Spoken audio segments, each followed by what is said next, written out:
His Excellency's Ambassador Mr. Park Yang-sing তিনি বাংলাদেশের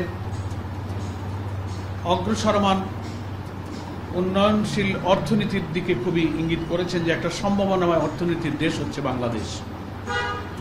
ফলে টেকসই অর্থনীতির জন্য সাস্টেনেবল ইকোনমির জন্য আমাদের অনেক কিছু করবার সুযোগ, স্কোপ এবং সোর্স এখানে বিদ্যমান।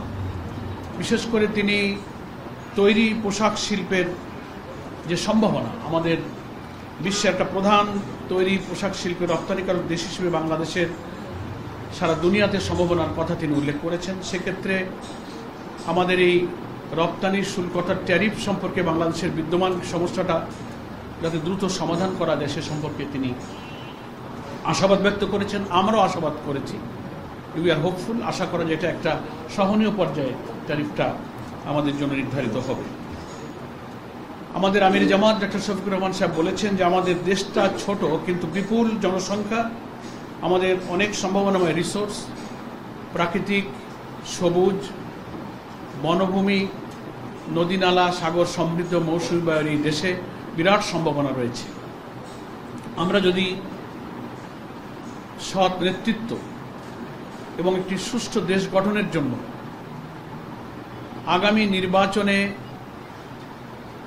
বিভিন্ন সংস্কারের মধ্য দিয়ে একটা গণতান্ত্রিক উন্নয়নশীল সম্ভাবনাময় দেশ গঠনের যে প্রচেষ্টা চালিয়ে যাচ্ছি, সেক্ষেত্রে সম্ভব হলে আমরা এই দেশটাকে একটা করাপশন ফ্রি, একটা সাস্টেনেবল ইকোনমির দিকে নিয়ে যেতে পারি। এ ব্যাপারে আমাদের সম্মানিত আমির জামাত ওনার কাছে আশাবাদ ব্যক্ত করেছেন।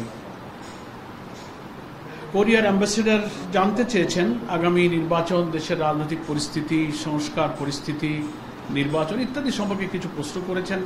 সে ব্যাপারে আমাদের সম্মানিত আমির জামাত বাংলাদেশের এসব বিষয়ে যে তথ্য সকলেই আমরা যেটা জানি সেগুলো উনি অবহিত করেছেন যে আমরাও একটা গুরুত্বপূর্ণ মেজর ইস্যুতে সংস্কার করে একটা ঐক্যমত্য পর্যায়ে পৌঁছবার জন্য সরকার যে সহযোগিতা করে যাচ্ছে, জামাতের প্রতিনিধি দল ঐক্যমত্য কমিশনে প্রতিদিন নিরবিচ্ছিন্নভাবে সেখানে সময় দিচ্ছেন।